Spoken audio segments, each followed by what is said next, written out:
Welcome to Between the Lines. This is the podcast where we go beyond job titles and LinkedIn profiles to explore the honest and unexpected journeys that shape careers in sports business. From first steps to pivotal decisions, these are the personal stories you don't usually hear. I'm your host, Omar Zarad, and together we'll uncover the careers behind the game. Welcome to Between the Lines, and for the first episode, I'm very honored to have today Charles Fremont from UEFA Innovation Hub. First of all, I would like to let you know how I met Charles. Charles was one of the kindest people in the industry that I met back in 2019 when I was trying to break in the industry and having both lived in Canada. I reached out to him on LinkedIn. He immediately answered and was kind enough to call me, and we had a good chat. And a couple months later, we also got to meet in person, and from there, we built this relationship. So thank you, Charles, for being here with us today. It's our pleasure. Well, thank you, Omar, and it's a great honor to me to be the first guest on Between the Lines. So very excited to take part in. Awesome. So the first section is called Beyond the LinkedIn Line. As you know, the purpose is to hear some of the stories that we don't see on your public profile or on Google. So, how about you tell us maybe something that's something about you that wouldn't show up on your LinkedIn or that your network would never guess? Maybe fun, a surprising anecdote. I think I'll mention I recently made a tattoo on my arm that symbolizes a hot air balloon, and there's a lot of different meanings to that. But I think it symbolizes things that are very at the core of who I am, but also of my story as a sports professional, but also someone who's just very aligned with my own values. And it symbolizes a lot of my experience in Paris. Actually, it's I'm Canadian, as you mentioned, but I lived in Paris for a few years, and it's a city that means a lot to me, where I experience a lot of many important things in my life. And so this hot air balloon is kind of a tribute to this city, and obviously is a symbol of the Olympic cauldron last summer. It's not exactly the same design, but it there is a signification behind it. And also I think what I like about that hot air balloon, I think it symbolizes well a little bit of my career as well, because a hot air balloon, it moves by two different things. First of all, it's obviously the fire. So that symbolizes kind of the courage that you have to sometimes go into territories that you're not familiar with. And the other one is the wind, and the wind, you cannot control it, and it will take you in places that you hadn't really expected. So yeah, so I thought I'd share that because it's clearly not on my LinkedIn. Maybe on my Instagram, I have a picture of it, but that's it. Yeah. Amazing. Cool. Speaking of sports and non-sports things, when you were a kid or teen, what did you want to become when you grew up? Were you always driven by becoming a sports professional or not?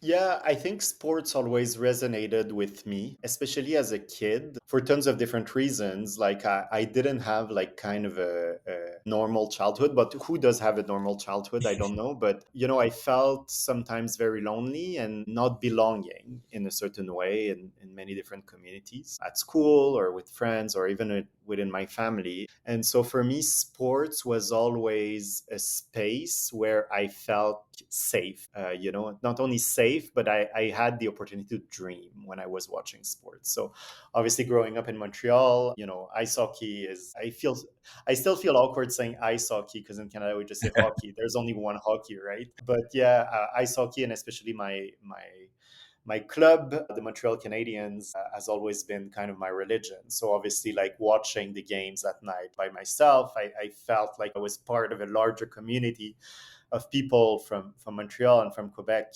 that just breathes hockey and the Canadians, or the Habs as we say. Go Habs, go. Go Habs go, yeah, thank you. But also just watching the Olympics, I was always very, in French we say émerveillé, I was so inspired by, these athletes and their stories. And so I think for me, watching that as a kid was always driving me to want to work in this industry, because it's a part of my life that was just allowing me to dream. And so today I'm very grateful that I get to work in this industry. Yeah. Dream big, always. Yeah. Always. Cool. Let's talk about the rookie years. So What inspired you to become a sports professional? I understand that you mentioned that it enabled you to dream when you were a kid, but then what actually inspired you to make the move in the industry? Well, yeah. So I think that that's always been kind of a space where I felt like I belonged. And I guess like one trigger for me as a huge hockey fan was, it sounds odd because I think when most hockey fans from my generation think about this period, it's mostly a nightmare. But for me, it was like a very enlightenment moment. Was the NHL lockout in 2004, 2005. And basically, the NHL had a conflict with the Hockey Players Union, the NHLPA. And so the owners of the teams just decided to lock out the league for a full season. So we didn't have an NHL season for 1 year. So obviously, this is why it was a nightmare for most hockey fans. But for me, just following the negotiations in the collective bargaining agreement between the players union and the league was something fascinating to follow. Just understanding, in terms of the business models and the revenue sharing and all these different considerations that fell into the negotiation. That was something that I found a lot of interest at following. So I guess like that made me feel like, okay, like sports is not only like this place where you can dream and see and notice amazing things being performed by athletes, but it's also a space where the dynamics of the economy is something that I find very, very interesting and fascinating. So I guess like that was kind of a triggering moment that led me to think, okay, like maybe there's an opportunity for me to work in that. Yeah. Wow. So at 16, I'm not sure that I was really into following negotiations and law and the business side of sports. Kudos to you. How did you land your first role in sports then?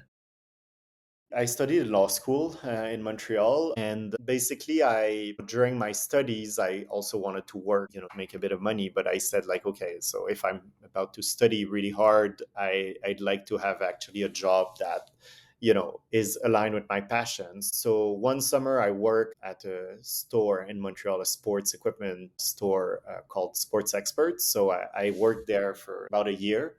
And then after that, I said, okay, why don't I work, or I try to work at the Bell Center, which is the hockey arena in Montreal, during the Montreal Canadiens matches. So I landed a job at just the team store, just selling jerseys, T-shirts, whatever type of merchandise. And I did that for 4 full seasons. So mostly throughout my high school. So my last year of college and then my 3 years of university, and really, really enjoyed there. Obviously, I was just selling merch, but at the same time, I was, at every home game. I was also connected with the marketing department. And so that allowed me to start being more familiar with the industry. And yeah, so that was my first role. You have to start small, so yeah.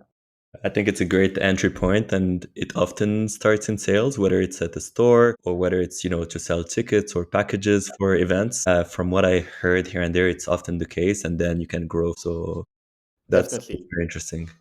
So you definitely, could combine hockey and sports. That's fantastic. exactly. And what was the hardest part of the process? I guess even to land a job just selling jerseys, there's a lot of people that want that job, right? So it's not only about kind of sending your CV. Like I sent my CV, I didn't hear anything back. And so I went there directly with my CV printed and asked to see the manager, and then obviously that creates a connection.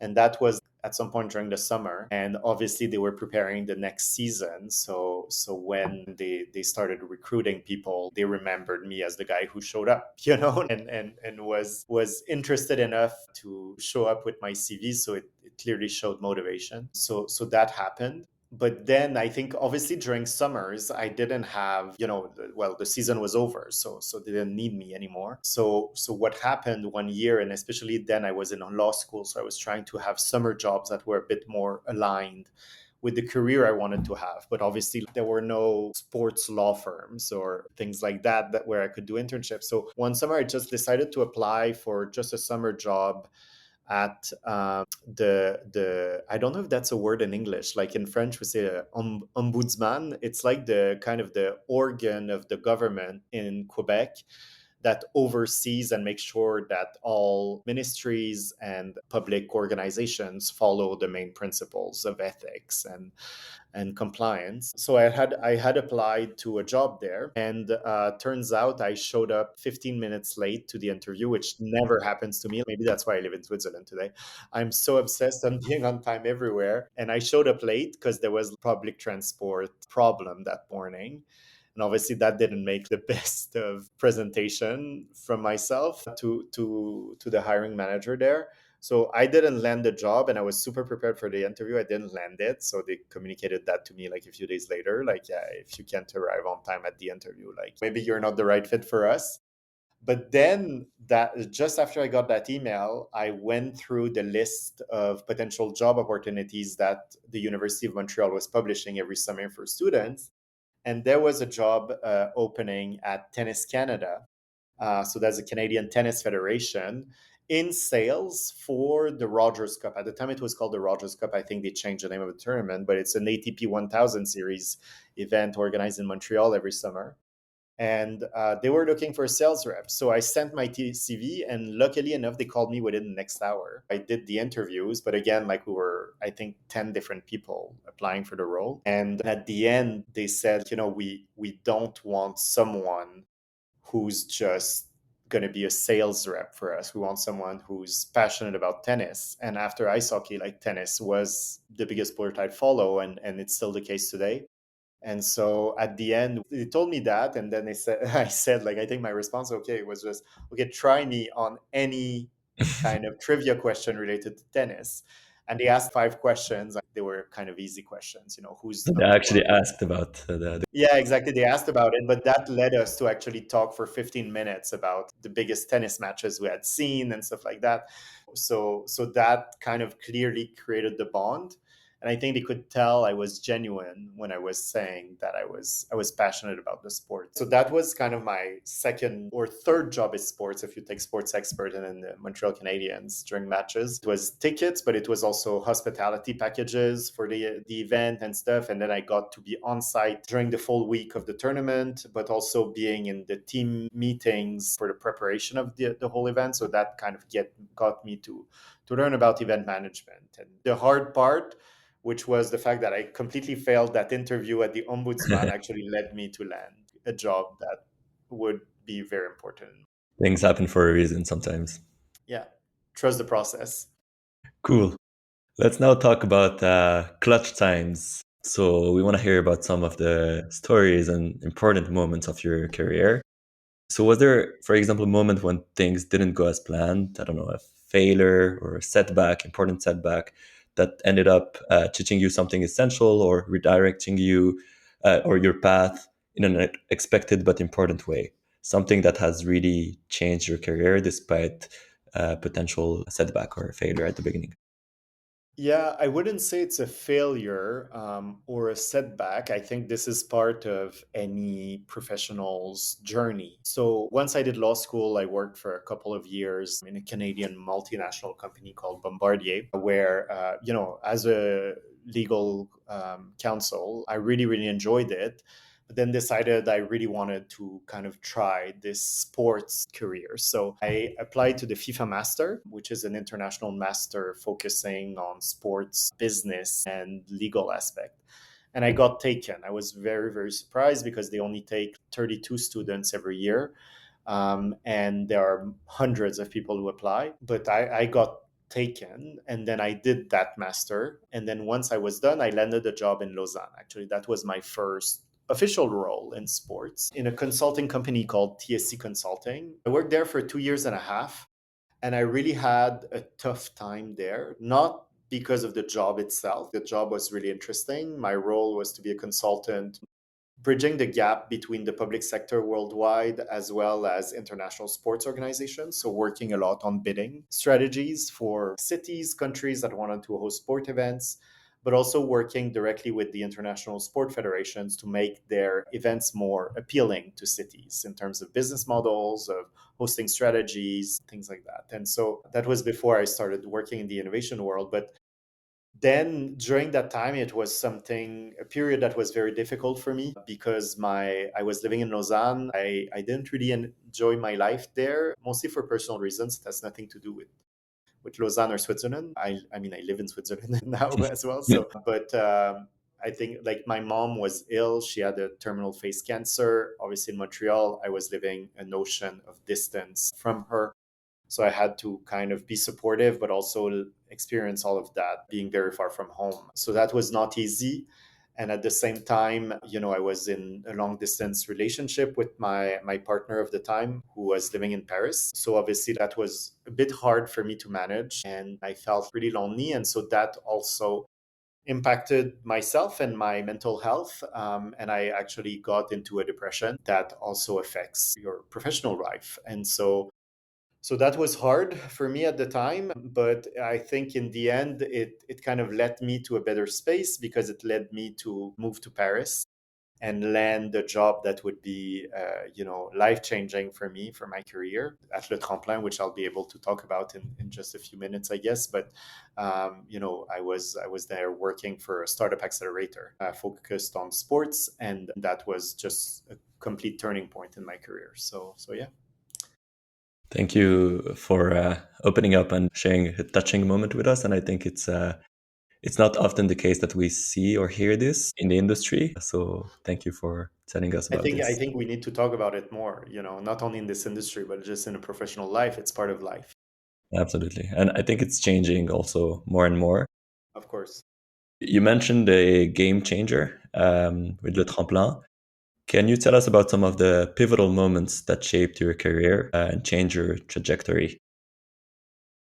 Yeah, so I guess the first one I have in mind is before Le Tremplin, before even starting my career. It's just to make the decision when I was in law school at the University of Montreal to do a semester abroad in Paris. So I decided to leave in my last year of law school for 6 months, so for a semester, to go study in Paris. And that was a choice that usually people do those semesters abroad to learn or perfect a language. Obviously, I was going to a country that spoke my own language, even though the French may disagree with that. But let's not get into that topic. But that really opened my life and perspectives to an entire new world, like just the European lifestyle.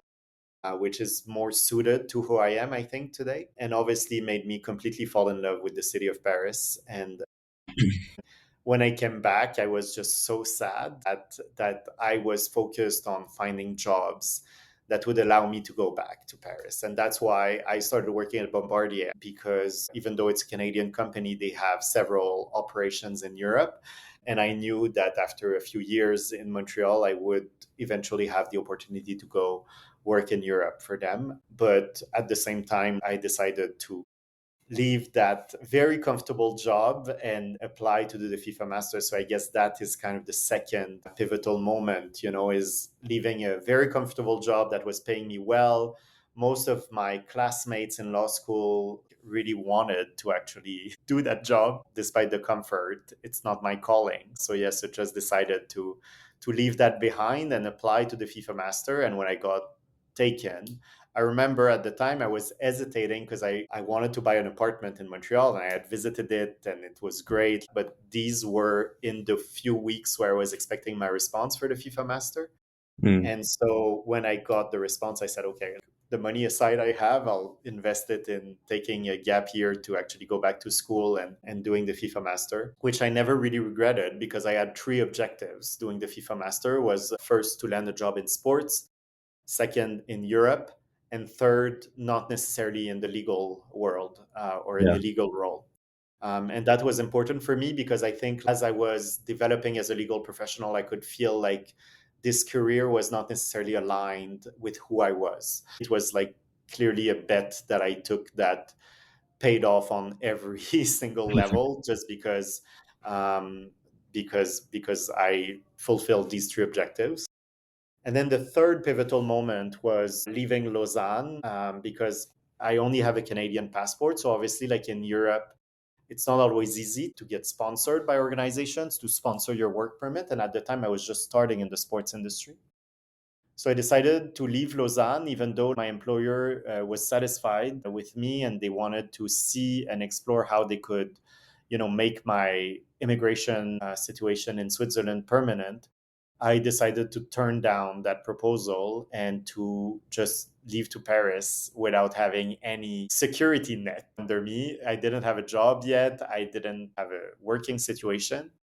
And in the end, a couple of weeks after I told my employer that I was not going to continue with them in Lausanne, I actually found a job in Paris at Le Tremplin. So making that decision was a big risk, but it also paid off again. So I got quite lucky with those. But yeah, I think sometimes when you make decisions that are aligned with your ambition and who you are and your own values, it always pays off. So that is definitely a lesson I learned from these moments. Yeah, I think it's important to one, follow your gut, and two, I think there are different periods of our lives where we can be more or less risk averse, and I think when you're younger, it's easier to sometimes make these moves.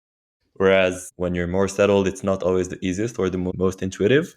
And I like also what you mentioned about going back to school because moving from Canada, this was also something that would help you with the immigration status because, as you said, getting a job there and being sponsored in Europe is not super easy as a Canadian. Whereas if you study there, then it opens more opportunities to be able to have a work permit, for example. Clearly. And also, it allows you to develop your network as well in an industry that you're not a part of. And I think that's highly important as well when you're trying to find jobs afterwards. Yeah. Yeah, and you mentioned it before. It's such a competitive industry, and that's one of the hardest things. I think when I asked you about the hardest part of the process, you also mentioned that so many people are applying to jobs, whether it's in a store, whether it's for a corporate job. It's so competitive that the network is critical for Yeah, sure. definitely. Good. So now let's talk about behind the game plan. Let's talk about some myths in the industry. Let's debunk them and understand how it actually works, from your perspective at least. So, what would you say are some common misconceptions people have about working in sports? Because it always, from outside, it looks so glamorous and, oh, wow, you're attending all the big finals, you hang out with athletes, and everything is so fancy, etc. So, what's one thing that surprised you once you started working in the industry? I think with regards to sports itself, then I would like to answer the question as well on my own responsibilities and innovation about misconceptions. But let's start about the sports world. I think a lot of people, because I give a lot of presentations in sports business programs, like education programs, whether it's bachelor's or master's level, with students that have never worked in the industry and that would potentially like to enter the industry. And when I ask them, what do you want to do? They all say, oh, I want to do event management. And then I ask them, okay, why do you want to do event management? Oh, yeah, because I just love to be in a stadium and I love to feel the excitement of the game.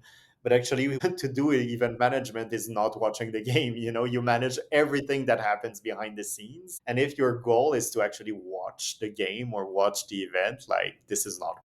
Yeah. So I think there are a lot of people who see working, especially in the events operations field, that find it's really, really glamour. And all I can tell is, I mean, I work at UEFA now. I lead the innovation team, so I'm not working on the event delivery bit.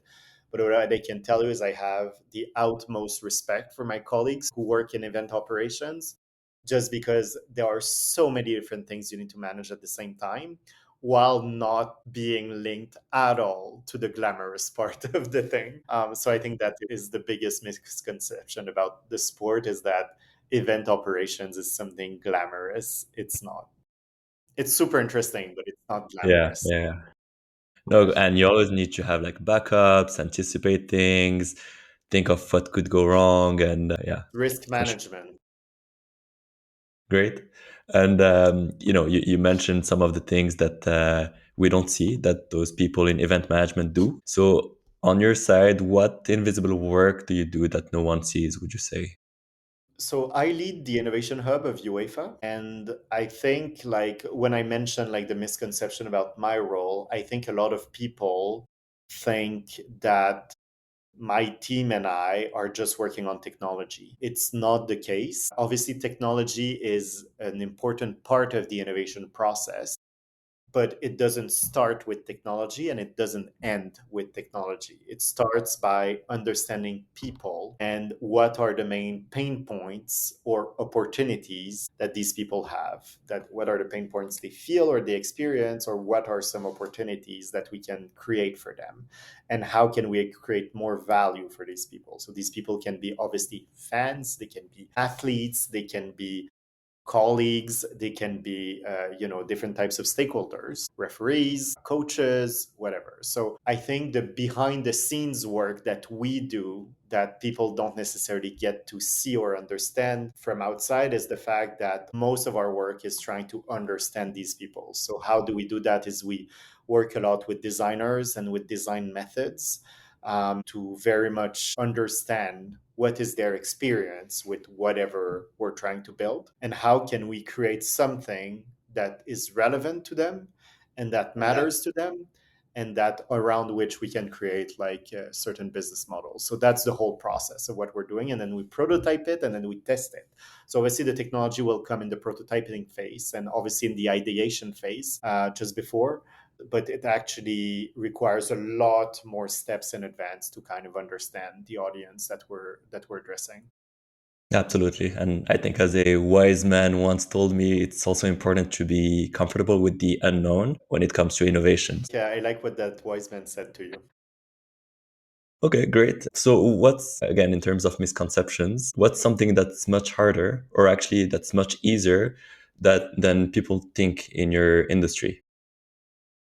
I'm not going to say it's easy, huh? But something that's easier is to actually source startups. Like, our inboxes are flooded with startups that want to connect with UEFA. So obviously, like, we look at everything, but we just need to find kind of the matching with the projects we're trying to deliver. So obviously, like 99% of the requests we get from startups to have calls and meetings are not aligned with ongoing projects. So that's why we need to prioritize what we do. So basically, if we don't respond to you, it doesn't mean that your solution is not of a good quality. It's just that the timing is not aligned with ours and the projects we undertake at the moment.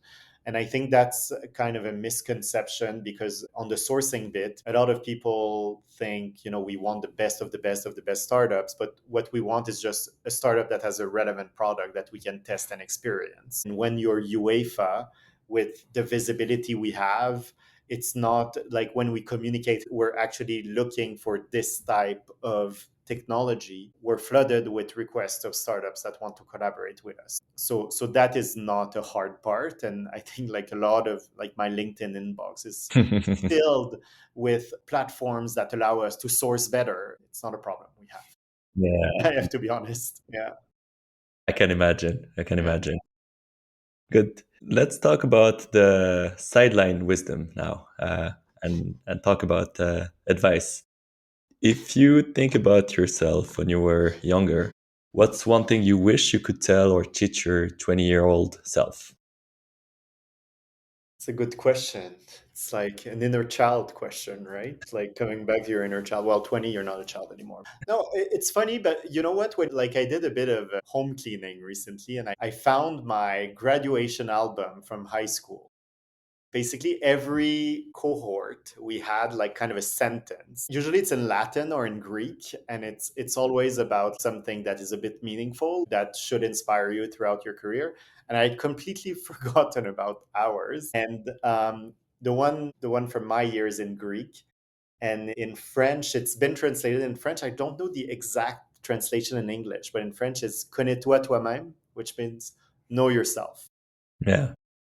And I think that is something I would have liked to learn when I was 20, or to believe in more, because I mean I'm very open about talking about this. I've been doing psychoanalysis for a few years because I think it's really important, especially in my own field when you do innovation, Mhm. to know who you are, because it's what you need to do for your organization. You need to know all the various details of the organization, understand what are its biggest weaknesses so you can strengthen them through innovation processes. And it's if you want to do that for an organization, you also need to do this about yourself. And knowing myself allowed me to realize that the legal world or the legal profession was not aligned with who I am. Like I'm someone that's not necessarily in a competition or a confrontation, but that likes to collaborate and forge collaborations between people. And that's what my role today is. It's like the people who take, talking about my dear colleagues from event management, the people who want to do event management, but do not like to sustain a heavy level of stress, well, perhaps event management is not done for them. So I think knowing yourself will not only enable you to, if you want a career in sports, to figure out, okay, I want to work in this industry, but will allow you to see or assess what type of roles are fit for you in this industry. Yeah. I mean, in hindsight, I think it's very tough also to know yourself when you're so young, I would say. Of But course. the thing is, it doesn't mean that the person that you were before is the same as the person you are now. And it's, phases and things are changing. But I think that it would help. And I believe that the new generations are better at doing it than our generation. Yeah. And it's a good thing that it's shifting. I mean, knowing him or herself doesn't mean like doing psychoanalysis at 20 years old. What it means is just reflecting on what have you experienced so far in your life, and what have been some moments that you experienced that you felt like, okay, I felt amazing in that moment, and what were some of the moments where you felt, okay, that was very difficult for me and it required a lot of energy from me because what I was being asked to do was not necessarily something I would do by myself. And so it's just reflecting on those two components, and that gives you already a basis of answer. Absolutely. And then, still in terms of advice, what's your favorite tool or app, or it could even be a habit that you're loving right now and that maybe changed the way you think or work? I mean, work wise, right now, I have to say, I think it's completely disrupting the work of many different people. But yeah, Gen AI offers a lot of really cool tools to use. Obviously, working at UEFA, we have certain internal policies, allowing us to use certain tools and not others. But we have Microsoft Copilot that I use on a daily basis, especially when I need to create like a PowerPoint deck. Like I'm very good at creating the flow of what are the messages I want to pass, but how does that translate into like a concrete deck or a speech that I have to give sometimes with like all the nice sentences, very well worded, and making sure it fits within the time. So obviously like Copilot is helping me a lot achieving that at the moment. So yeah, I would say that's kind of the new tool I use, that creates a lot of value for me. Definitely a game changer, and it's just the beginning. And in terms of someone who's trying to break in the industry today, regardless of the seniority, whether it's, a first job or just, after 10 years of experience and moving to sports, what advice would you give? I mean, we've said it a few times already in the conversation. Sports is a field where there's a lot of people that want to work in. The advice I would give is to make sure that you actually see or define what is the value you want to bring in the sports world, and define that value with your past experience. So try to identify what are the needs of the sports world at the moment, and see how you developed expertise in your previous experience to contribute to solving those needs. I mean, I'm someone, I did most of my career in sports, but I'm a huge advocate at creating bridges with other industries to see how they tackle some of the challenges that we face in the sports world and learn from that. So I think there is room for people who are not in sports that want to contribute to the development of sports, but it's not enough to just be a fan and be interested about the industry. You have to show what's the value you bring and how you gain that value elsewhere. What you can bring to the table, basically. Exactly. Yeah, Exactly. that's important. And now the final section. It's called the final whistle, and I will always be asking the same 7 questions, quick fire style, at the end of every episode, and you have to answer quickly. It's a struggle for me to answer quickly. Not quickly, but short answers. But I'll do my I'm, best. I'm sure. I'm sure you'll manage. Team sport or solo mission? To watch team sports, to play solo. Okay. Watch events at the stadium/arena or on TV? Both. No, stadium obviously with the emotions and everything, but I think especially with with technology nowadays. The experience you get at home brings you a lot. I think you like the next one. Poutine or burger? Easy one, burgers. There are reasons why I left Quebec, right? I know this may be controversial. If any It's, Quebecois are listening, I'm sorry. I haven't had a poutine in a very long time. Maybe there are reasons for that, Omar. What's a TV show, podcast, or book you're currently consuming? Well, the podcasts I listen to the most, I mean, they're really long episodes, but they're so well narrated and researched, is called Acquired. There are two VCs from the US who actually analyze the growth and the history of companies that evolve through time and that remain relevant. I would encourage people to particularly listen to the NFL one. It's fascinating how their revenue model just evolved over decades. And then a show, I mean, it came out a few years ago, but I keep recommending it to people. It's only one season. It's called The Playlist on Netflix. It's on the story of Spotify and the founder, Daniel Ek. So it's 5 or 6 episodes, but you actually look at the history of Spotify from 5 different lenses. So it's really, really great because having worked with entrepreneurs for the past 10 years, what you can see is that the beginning of Spotify, even today, it's, I mean, a massive unicorn, maybe the biggest European unicorn in tech, but it's the journey that any entrepreneur passes through. They had quite a few pivotal moments as well. Yeah, It was and you interesting. see that. Yeah. If you weren't in sports, what would you be doing? That's a good question. I'd like to say like a psychotherapist. I'm passionate about obviously psychotherapy, analysis, and just digging deep to understand who you are. And in a way, as I explained a little bit earlier, I think this is what I do at UEFA as well, making people and business owners in this organization or in European football understand what's the nature and what's the status of their organization and how can they leverage opportunities to either strengthen their strengths or strengthen areas of weaknesses. And so I think I would say a psychotherapist. That's a nice one. What's a sports moment that still gives you chills? I think I know the answer. Yeah, I think you know what I'm gonna say, but I'm not gonna say that. Well, I'll say that Canadian, huge hockey fan. So 2010 Olympics, Sidney Crosby's golden goal in the final against the US. I was studying in Paris and during my semester abroad. We were a bunch of Canadians watching the game, and I think like that gives me chills. So that is, I guess, the answer you expected. But I think on a more personal standpoint, when I was in Paris last summer for the Olympics, I mean, to me, it was just one of the most memorable moments of my life. And I think it will be until I die. There are so many amazing things that I experienced. Obviously, it was my first time at the Olympics, and I wanted to work in this industry to experience those moments. And I spent about 10 days, saw so many events, was at the opening ceremony, drenched under the rain, Celine and the Eiffel Tower, obviously, big Canadian pride moment. But first and foremost, I think the thing I will remember the most is actually being there when one of my best friends, Emma Twigg, rower from New Zealand, won a silver medal at the Olympics. She had won gold in Tokyo. That was also an iconic moment for me to watch. At home in the middle of the night, but to be there with her and for her, cheering for her at the Olympics in Paris is something I'll remember for the rest of my life. Yeah.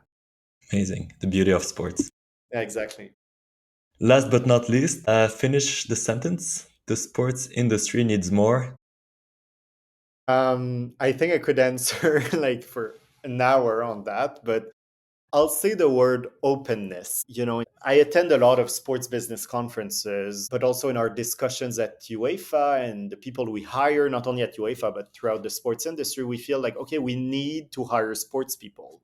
Or when we discuss the challenges that our industry faces in conferences, we need to find the answers ourselves. And actually, no. The most innovative organizations or innovative companies, they actually work in ecosystems and they try to create ecosystems with expertise that complete what is the expertise that you have. And I think if we were to do more of that openness of recruiting people from other industries that do not necessarily have experience in sports, but that are smart and can learn very easily, while bringing a new set of expertise in the sport. I think that is something that would enable us to address or tackle some of the challenges we face in a much more efficient manner.